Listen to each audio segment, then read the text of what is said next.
Coming up on this episode. Finally in the room with you, Martin. You are, mate. I'm excited and nervous at the same time. As long as each person is upholding their own personal values, then they're doing the right thing. But what if those values are getting in the way of the greater good, of the utopian outcome that the team or the organisation are trying to achieve? Rich McCarthy, humanistic leader, high moral compass, wonderful human. He wrestles with himself for weeks after that board meeting, but he justifies it that it's for the greater good. You make some decisions and you start to go on your way and roll out the redundancy. I have, without question, sacrificed family time and I've had to be selfish at times. And there's certain things I've missed through travel or through committing, which I look at and I think, oh, will I ever get that opportunity again? Certainly things with the kids and stuff like that. Welcome to the People Performance Podcast. The People Performance Podcast is made up of 3 series. First up, we have the Leader Lounge episodes with founder of T2, Martin Johnson. Then we have the guest interview episodes. And finally, we have our performance episodes delivered by our very own T2 consultants. For now, sit back, tune in and enjoy the People Performance Podcast. So welcome to the latest episode of the People Performance Podcast with me, Rich McCarthy, and Me, Martin Johnson. finally in the room with you, Martin. You are, mate. I'm excited and nervous at the same time. I can tell by that intro. So Yeah. It's the first time Rich has introed that, which is awesome. But I take it for granted because I've done that about 4,000 times. Yeah. So it's on autopilot. But It's for still you, it's still in my head. I'm like, People Performance Podcast, People Performance Podcast. it's a mouthful. Yeah, And for you, you're like, yeah. what? Please get it right. Please Yeah. get it. You did an awesome Thank job, you. Rich. It's like that moment on Anchorman when it's just like, like wording it over and over again in his head. But yeah, I guess I've wanted to get you in the podcast for a while now. I think for me, and we're going to discuss a topic around something that I find quite like endearing, and when I look at leaders, I want to follow them around the purpose that I sort of buy into. I know we've spoken about it before when I've joined T2 back in January. I was looking for that purpose again and looking for that sort of drive that I needed. And that kind of aligns with my values. And that's something we're going to speak about today, isn't it? Values-based leadership. Oh, it is. And we've had conversations in the office on it, haven't we, Rich, around, I know you're the type of guy, which is why you're here, around like values and value-driven behaviours. And you asked me, didn't you, around values-driven leadership? Yeah. Can we have a conversation? Can we do a pod on it? And I went, absolutely. And my first reason for that was because I have my own opinions on these leadership philosophies, whether it's values-driven leadership or, I'm sure we're going to talk about it, Rich, compassionate leadership and servant leadership and all these different methodologies and models.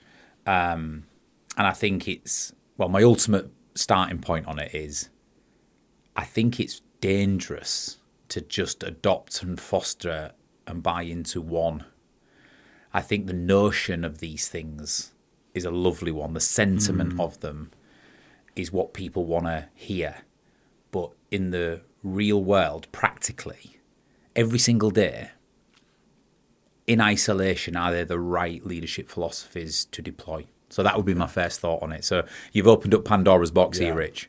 I know. I was looking at some stats at it earlier on today around, I think the Howe Institute talks about 93% of employees. I think there's a growing need and urgency for values-based leadership. And I know you mentioned we really want to dig into those pitfalls and positives of values-based leadership, but you mentioned compassion and servant leadership is something else we were going to get stuck into. But, I mean, is there a difference or are they quite closely aligned? Yeah, closely aligned, but so it might be worth just, explaining what the different frameworks and philosophies are. So values-based leadership is this notion where the whole leadership philosophy and approach in the team or the organisation is built on adhering to a set of values, that you uphold a set of values in every decision you make and everything you do in the way in which you lead. And people love that because it sounds very humanistic and puts people first, right? So I get it and I love it. But the work we do here at T2, the tens of thousands, if not over the years, the hundreds of thousands of people we work with, the one thing we know about values is they are unique to each human being, and people have different sets of values, and that's okay, right? And, so my point on that is, if you're in an organization and you've got a set of leaders and they've all got different personality types and different values and they see the world in a different way, the way you might lead and the decisions you make and the way you respond to things based on your set of values might be dramatically different to me. Okay. And so the notion you might say on that then, well, as long as each person is upholding their own personal values, then they're doing the right thing. But what if those values are getting in the way of the greater good, of the utopian outcome that the team or the organisation are trying to achieve? And I've used examples of this, Rich, like you're a humanistic, caring, peace and harmony guy. We love you for it here at T2. And and it's not to say that you're not driven or you're not accountable, or you are those things as well, but primarily your value system is based on, collaboration, empathy, giving, caring, generosity, all of those wonderful things. Whereas I'm slightly wired more differently. I'm very driven to succeed and achieve, very outcomes focused, believe in personal accountability. And so some of my value system is slightly different. And it's not to say that we can't do the other things. It's just almost like in our DNA, the order of importance is different for me and you. So let's say that we both encounter a situation in an organisation which requires to make people redundant. We go through a redundancy program. Nobody likes this. In an ideal world, we don't have this in the world, but we do. Because with economies shifting, with the world ever changing, with performance fluctuating, businesses have to survive. So redundancy programs are inevitably part of many businesses' journeys. So me and you, with our values, initially, if we was pulled into the boardroom and said, right, you've got to make 1,000 people redundant, you would instantly struggle with that more than me. Yeah. And it's not to paint the picture out there, by the way, that I'm just this non-humanistic, I would cut people tomorrow. I wouldn't, right? And we'd have the same concerns. But your value system, your deep value system is to do the right thing by people, to protect people, to, put people first. So, you would probably do it, Rich, because you'd have a duty to do it. Yeah. But you'd have to wrestle with that value system, wouldn't you? Yeah. Yeah, I would. And I think before that would slow my decision making down, because I'm trying to be that people first mindset all the time. I mean, I think I could make that decision, but coming to that, how do I get there? That like you said, it would be a struggle for me. Whereas my first reaction would be, okay, so what does this give us and what's the reason? And if they went, well, it saves £1 million on the bottom line, I go, okay, done. Yeah. Well, because my value system is to make the organisation succeed, for the result to be the most important thing, right? Yeah.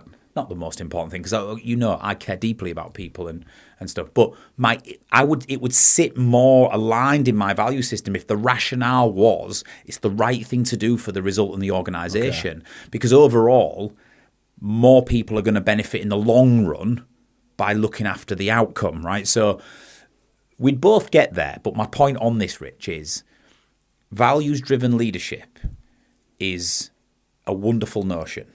But what we know is human beings have very different value systems. And so some people would wrestle with values-driven leadership and others would absolutely be fine with it. The other thing to put into the pot is, okay, what about in values-driven leadership where the organisation decides on the leadership values? So they say, look, these are our values in leadership, and we want all of our leaders to embrace and foster these values. Yeah. So then you've got a bunch of leaders where some people go, oh, that sounds like a bit of me. I'm up for this. And you have other people going, oh my God, they wouldn't be in my top 5. Now I have to do my job adhering to a set of values every single day that is not naturally innate in me. Yeah, and I think for me, if I was like, when I was a teacher back in the past, I would walk around those schools before I even put my application in for an interview, and I'd look on the website, look at their values, and then I'd go, well, are they just wallpaper on a website, or do I need to get into the school, have a walk around, see those values being, walking the walk and talking the talk, like, and then I'd be like, this is a bit of me. This, even if those top 5 values of the organisation, I didn't always match with them, but if I could see the values that I'd cared about being spoken about and done in the day-to-day, then I can make that link to them, if that makes sense. The other thing to mention on this one, before we talk about some of the others, is in the eye of the beholder, values are subjective. So let's look at the staff on the other end of the redundancy programme. Rich McCarthy, humanistic leader, high moral compass, wonderful human. He wrestles with himself for weeks after that board meeting, but he justifies it that it's for the greater good. You make some decisions and you start to go on your way and roll out the redundancy programme. To the audience who don't know what you've been through, they're not going to perceive your values as compassionate, humanistic, or caring. Yeah. They're going to perceive you as the guy who's making people redundant. Yeah. And so, with the best will in the world, you can go through a process and we can try to foster values-driven leadership. But how that is perceived by many others is completely different because they are only seeing the outcome of a situation. So, I'm not saying that, to sort of summarise this, Rich, I'm not saying that I would discourage people from talking about values. We do a lot on values here, or values-based leadership. What I'm trying to get you to consider is an entire organisation running a very complex operation with many different situations and contexts, with hundreds of people with different personality types and values. If you go all in on values-based leadership, there are so many holes in it. There's so many inconsistencies that I'm not sure it's going to make all of your leaders feel confident that they can lead in a way every single day in every situation and context and uphold a set of values all of the time. Okay. I think it's a very difficult ask. And, what we can do, however, what I will say on this is we should always let our values inform our behaviours and decisions. And there'll be certain situations and contexts where you're not willing to renege on them, and that is okay. So making people redundant for the greater good and to save the organisation and ultimately, create longevity, you might be able to put your values to one side for. Somebody treating somebody in the organisation in an abhorrent manner, or observing sexism, misogyny, racism, that's a step too far. That's where you're not going to renege on your values. So allow your values to inform your decisions and your behaviours. But leadership is so difficult, and you can't always do things that sit right with you, and you can't always align with a value system because it's far more complex than that. Has there been ever a point in your career, even before T2, where you've come into conflict with the decisions you've made and the values that you hold then? Yeah, so I'd say one of the biggest things I've wrestled with since starting a business is I have, without question, sacrificed family time, and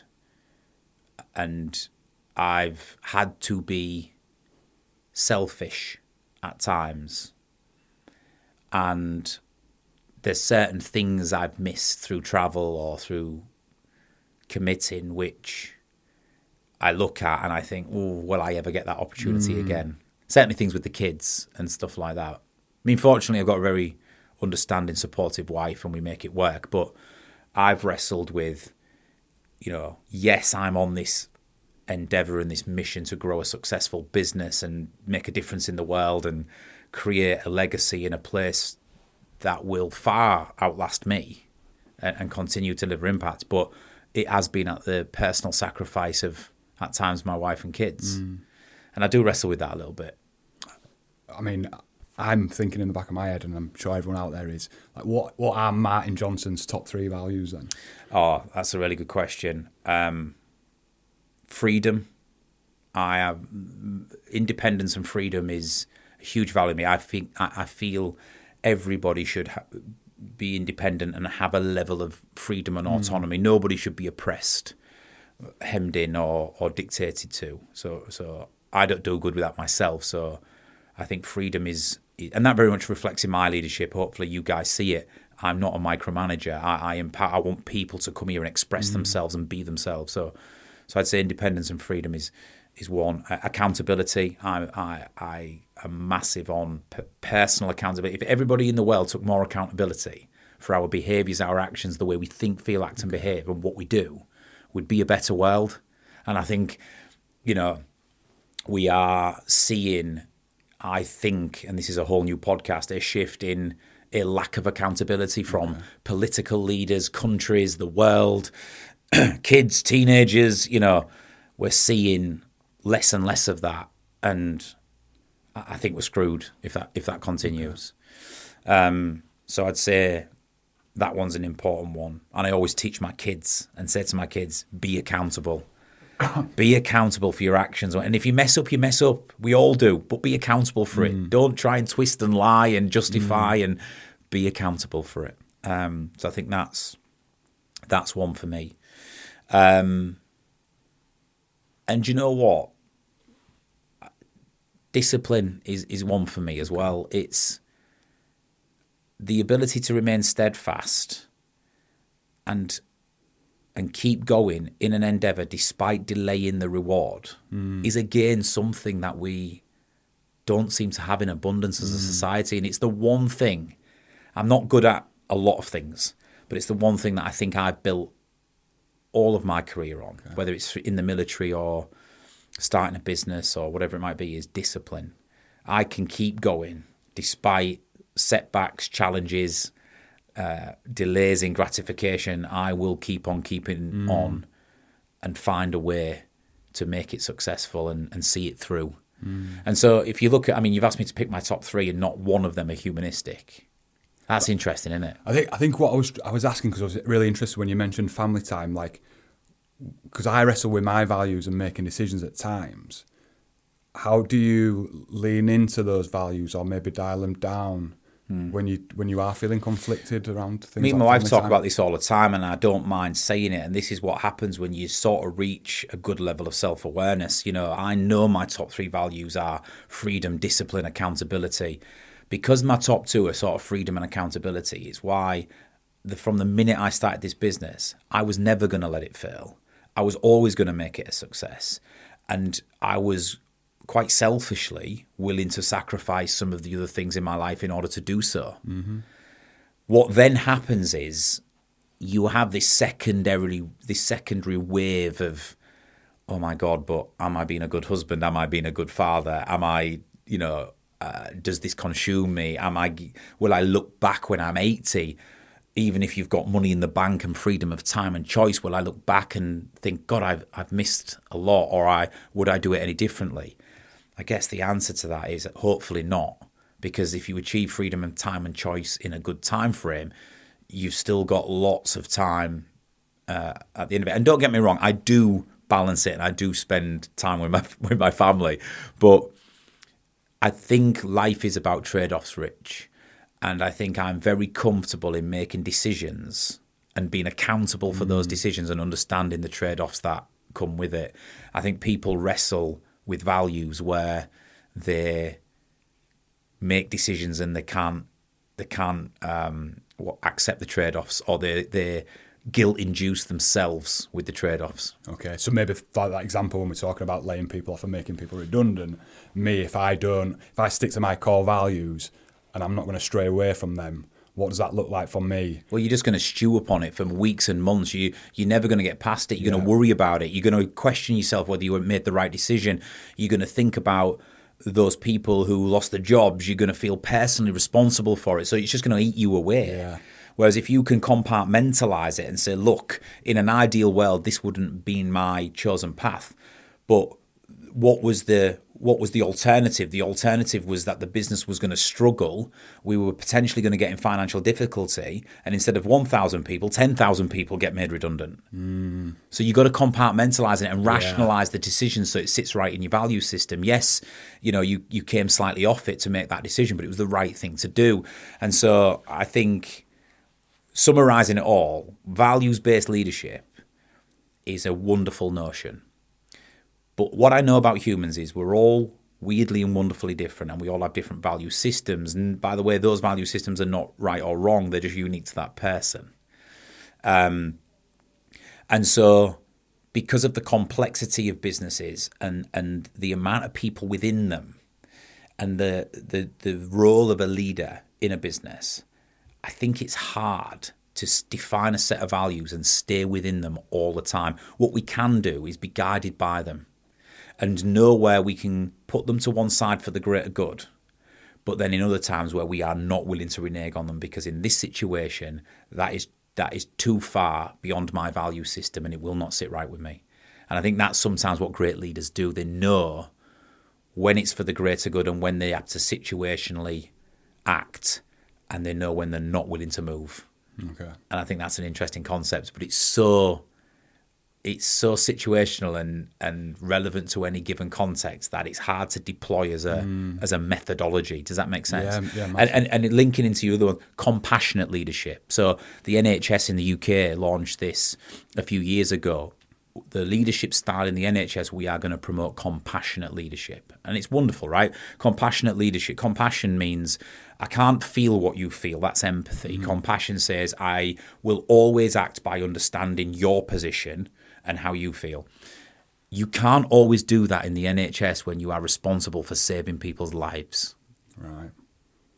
Are you going to be compassionate for the person who continues to show negligence?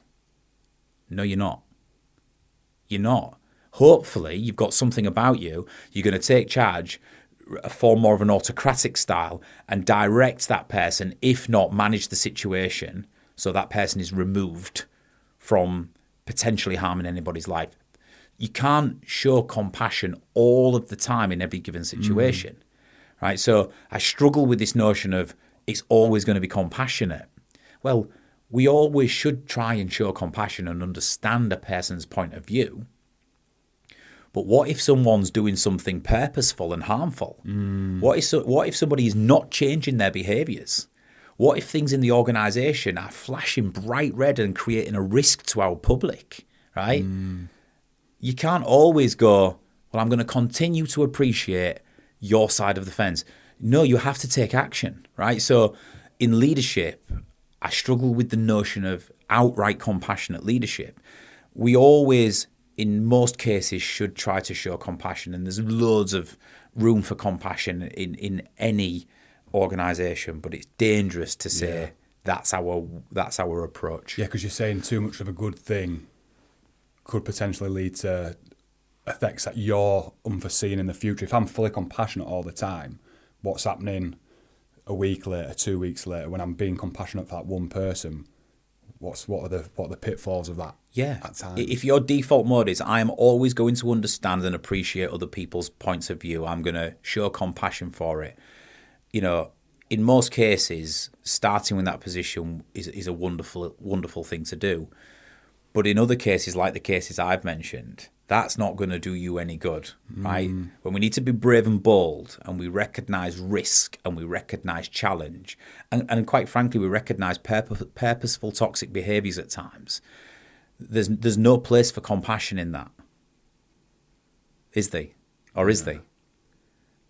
Like, do you know what I mean? Yeah. Like, hopefully you've done the job of showing compassion the first few times. But surely there's got to get to the point where you go, right, something's got to give now. Something's got to give now. And I need to be very crystal clear and straight in what I expect to happen here or where we're going to go next. And so the other one we put into the mix was servant leadership. Yeah. This notion that leaders are there to serve their people. They're there to serve them. Again, I love it. The notion of it sounds wonderful, but is that the truth? Yeah, it's a fine line. I think for me, I think a servant leader can still be accountable, hold other people accountable. They can still, get things done, but they can still do it with a people first mindset. But the balance has to be right, and you've mentioned situation quite a few times now. Well, this is where we're going, because I don't want to feel like I'm beating up all these egos. Yeah. What the crux of it, and what I firmly believe, having worked in all the environments we've worked in, and worked with thousands of teams across the public sector, the corporate sector, sports teams, the military, education, is this. None of those things we've just talked about are wrong. Yeah. I'm not saying today that there's no room for values-driven leadership, compassionate leadership, servant leadership. But there's a time and place for it. It's all situational. Mm-hmm. And therefore, our whole mantra here at T2, isn't it, is we promote optimal leadership, which says you've got to do things and perform in the most optimal manner based on the situation and context. And that's why the model we use in our development programs with leaders is situational leadership, where we explore who that person is in a default style. So we give them the self-awareness piece first. Let's start with you. How are you likely to naturally show up? And I might be a slightly more directive, autocratic leader. You might be a more compassionate servant leader. That's wonderful, right? We know our starting position. But what we need to do to be able to absolutely deliver optimal leadership is understand what the different leadership styles are, what comes naturally to me, and what doesn't. Mm-hmm. So then you get this ability to dial up and dial down certain styles in certain situations and contexts. And so if the situation requires me to be compassionate, then absolutely I will lead with compassionate leadership. If the situation requires me to be more autocratic, then I'll lead with autocratic leadership. If the situation requires me to delegate and empower and step back and get out the way, I can do that. If it requires me to lean in, check and verify and collaborate, I'm able to do that, right? So situational leadership is know who you are in your default style. Yeah. Like, be the very best of that where it serves you well. But learn where to take steps and lean in the direction and lead appropriately based on the situation and the context. Does that make sense? Yeah, massive. So I was just thinking in my head then an example of, I know I'm compassionate, I lead to serve, I want to be there for my team. But there'll be moments in my career one day that I might have to make a redundancy. I'm going to have to dial that compassionate leadership style down so that I can do the right thing for the greater good of the company. This is where it gets cool, right? In that situation, you would still show compassion because you'd still go in, this is a tricky situation for me. Yeah. It's a tricky situation for everybody involved, right? And the net result of this is some people are going to lose their jobs and that's going to affect their families. So showing the appreciation is fine.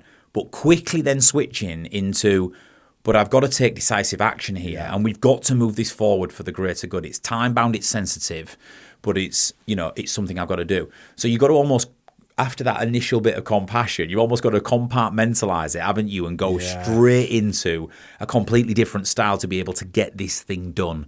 And so what you're doing, Rich, is you're applying situational leadership, and you're able to pivot and move based on the context and the outcome you're trying to achieve.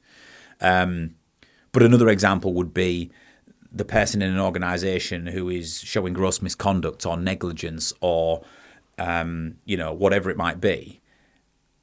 There's no compassion in that for me. I'm going to deal with this head on, because if anything, you're showing compassion for the people who it's affecting. Yes, yeah. Aren't you? Yeah. But you're not showing compassion to that individual in that moment or those people in that moment. And I think that's really important when you're talking about values-based leadership and compassion. It's not just about what's in front of you. It's about all those external factors that it can impact and affect around you. Like you just said, those 3 or 4 people that one person with misconduct is impacting. You're not seeing them in that situation, but you have to think about the bigger picture, don't you? Well, do you know what? You asked me earlier about my top 3 values, and I said freedom, accountability. I can't remember the third one now. Freedom, accountability, and Discipline. discipline. Yeah, I said freedom, accountability, and discipline. I reckon in a close fourth, and I don't know like what word, but it just struck me as we was talking there. For me, what's really important for me is doing the right thing. Yeah. Doing the right thing. Now, I'm not including humans in that. I'm not saying always do the right thing by everybody. It's impossible. What's really important to me is doing the right thing. And the right thing sometimes affects human beings, doesn't it? Yeah. The right thing sometimes helps and enables human beings. The right things sometimes help some, but challenges others. Trade-offs, right? But doing the right thing is really important to me. But when I talk about that in my sort of value system, it's heavily built on the right thing for the greater good, right? And there'll always be trade-offs. You can't please everybody all of the time, right? But if you was to analyze it and go, like, what is the outcome we're trying to achieve here? And why, in my mind and in my value system, is that the right thing to do? Okay. You need to then make peace with some of the trade-offs and some of the challenges that comes with that. And that's leadership, innit? Leadership is a series of decisions and making decisions and taking actions and moving teams and organizations forward in a really uncertain, complex world where you can't please everybody all of the time. There's going to be trade-offs and kickbacks. And you got to be comfortable in doing that. Otherwise, you're going to struggle in a leadership position. Yeah. And I guess every situation's different all the time. They're forever changing. And I'm just thinking about like the image in my head of that dial going up and down on my values. It's always moving. You can never lead just having it steadfast in one point, can you? Whatever situation you come across, you have to be thinking about how I dial up and down my value system. Your values. You're right. Your value system's important. One of the things your value system always does to you is makes you worry, reflect, and procrastinate after a situation or a decision, and that eats people alive. If you can't make sense of it and you can't compartmentalize it, it'll just come back time and time again and eat away at you. And so this is where personal accountability comes in for me with my value system. It's like I have this notion of going, I am fully accountable for my actions, my behaviours and my decisions. Fully accountable. And if things go well as a result of them, great.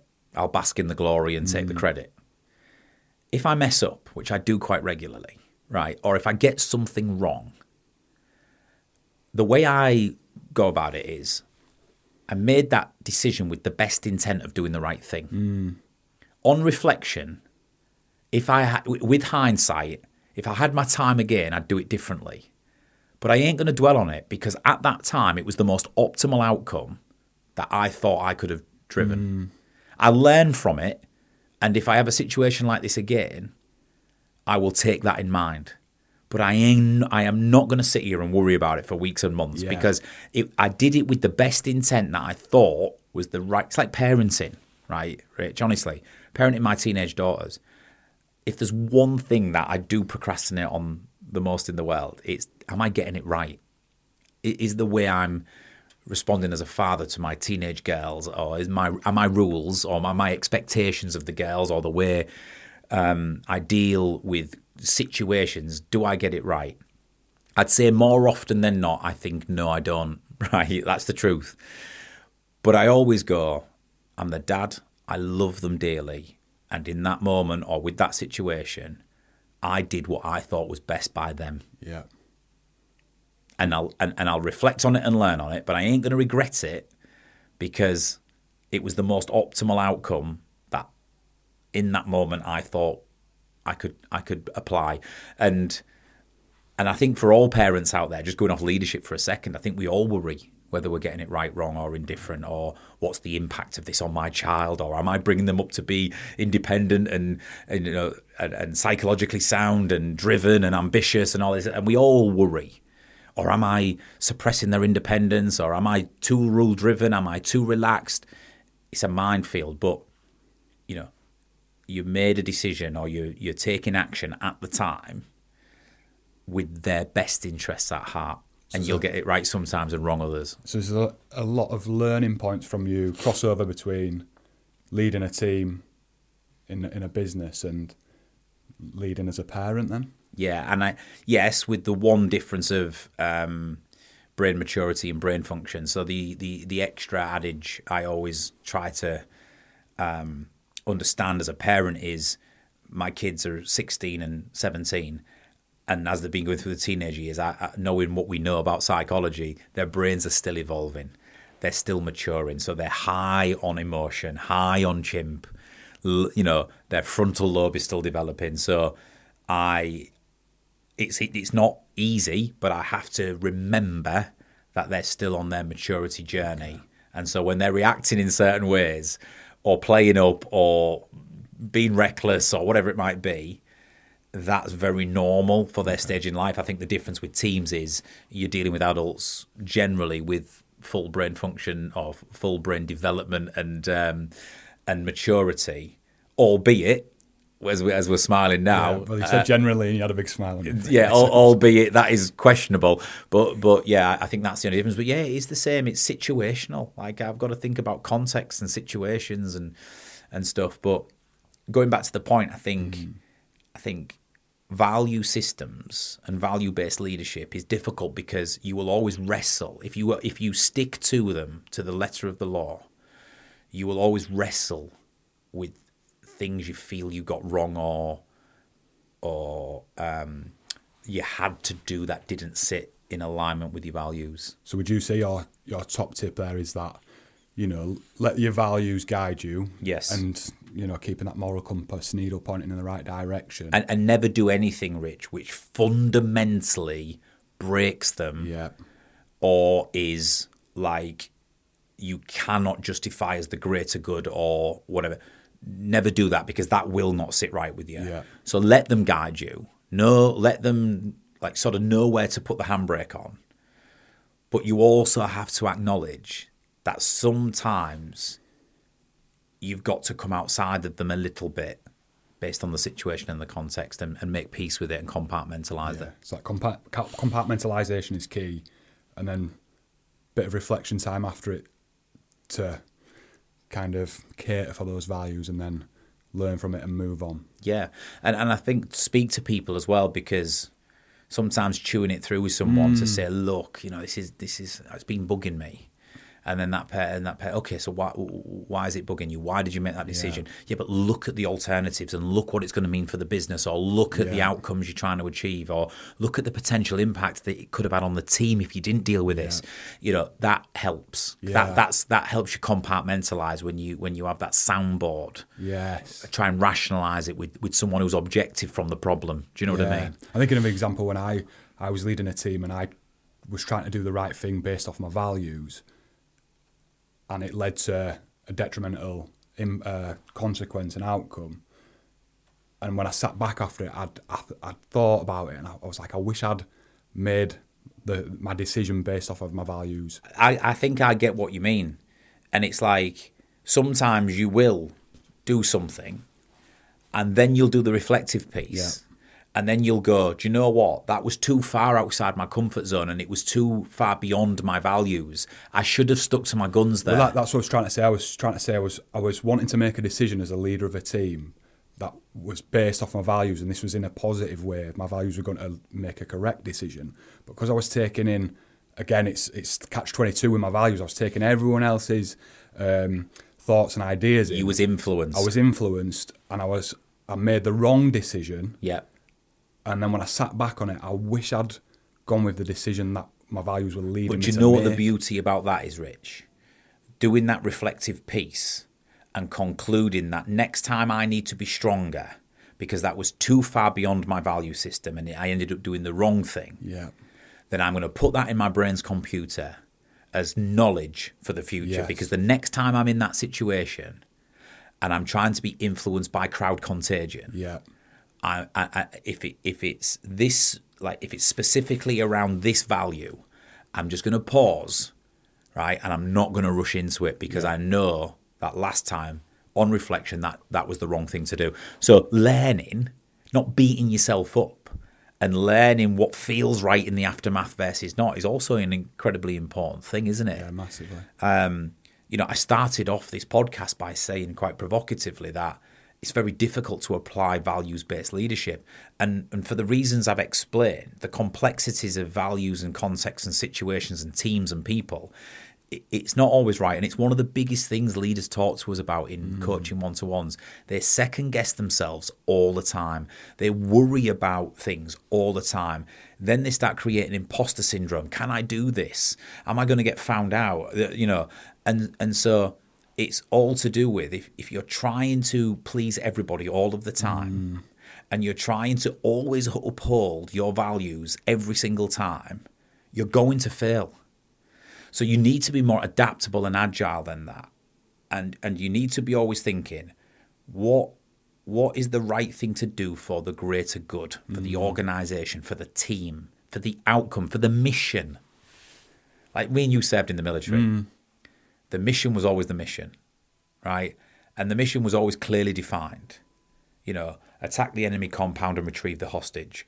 Ensure the safe convoy of the logistics across the bridge. Start with the end in mind. And in order to do that, certainly in the military, that may involve operations or actions that might not sit in line with your humanistic value system. Do you know what I mean, Rich? Yeah. But what military guys do, or many, and some don't, which is why they leave and wrestle with it, but what many people do is they go, well, what's the greater outcome? Well, this mission is important because we're trying to maintain freedom and security of our home nation. Or we're trying to liberate the people of a country who are oppressed. Or so you justify it and compartmentalize it because the greater good is worth the action I'm about to take. But it doesn't naturally sit really nicely in your value system. Yeah.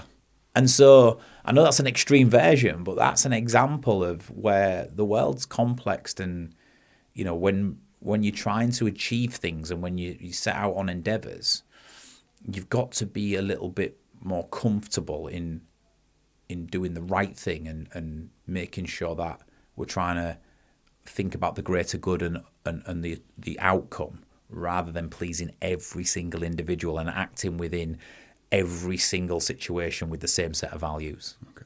Does that make sense? Yeah. I mean, we haven't even talked about it. We could maybe finish about it for 2 minutes, but the other one is authentic leadership. Right, okay. Have you heard of that one? I have heard of it.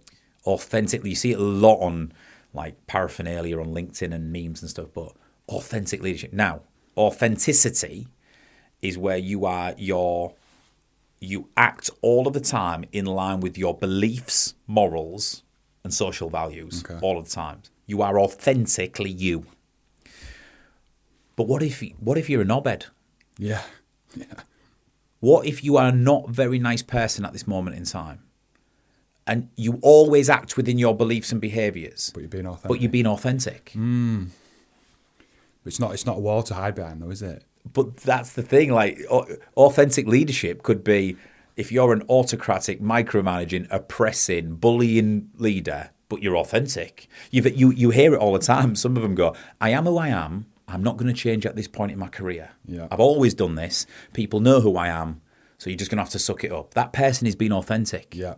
They're being authentic to who they are at that time. That is not good. No. Well, it's like your performance might be up here and your KPIs might be getting hit.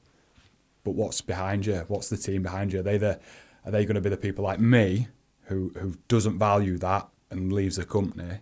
Or are you going to get a team that is like groupthink bias who think like that and are happy to follow that? You're right. Authentic is a really fascinating word for me. Having worked in this for many years, it's like it means you've been true to yourself. You've been who you really are. As we know, who some people really are is not good or productive for the team.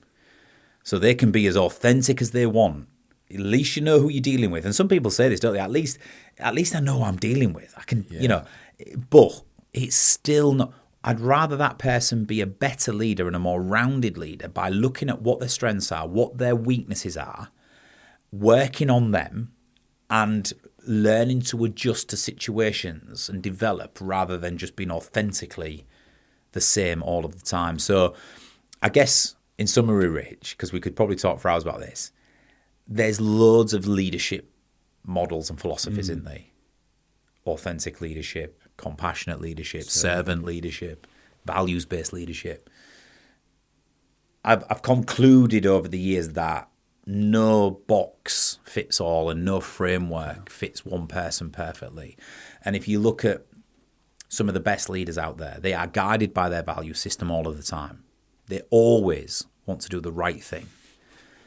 And there's a level of compassion, a level of authenticity, a level of being able to step back and serve. But there's also a level of being able to stand up and command, and a level of being able to be directive and autocratic when needed. These people seem to know who they are, be comfortable in who they are, but adapt to the situation and context where it's going to serve the greater good the best. And that's all we can do. And we're never going to get it right all the time. Even when you do this, you're never going to get it right. But personal accountability should sit underneath all of this, which says, at that time, I did the most optimal thing I could, and I made a decision. I've reflected on it, and with hindsight, I would have done it differently. But instead of dwelling on it, I'm going to put that in the memory bank, and next time I'm faced with that situation, I'm going to use it to try and make a better, more informed decision. And that's how people grow, continuously grow. So I think it's why at T2, when we work with leaders on programs, we promote optimal leadership as an overarching model. Okay. And we underpin that with situational leadership and give them the tools to be self-aware of who you are in your starting position and what other styles you can slightly adopt to, given the situational context. Right. So that's all we've got time for today, Martin. Thank you very much. If you have any thoughts or comments or questions, drop them in the messages below, and we'll see you on another episode of the People Performance Podcast. The People Performance Podcast, brought to you by T2.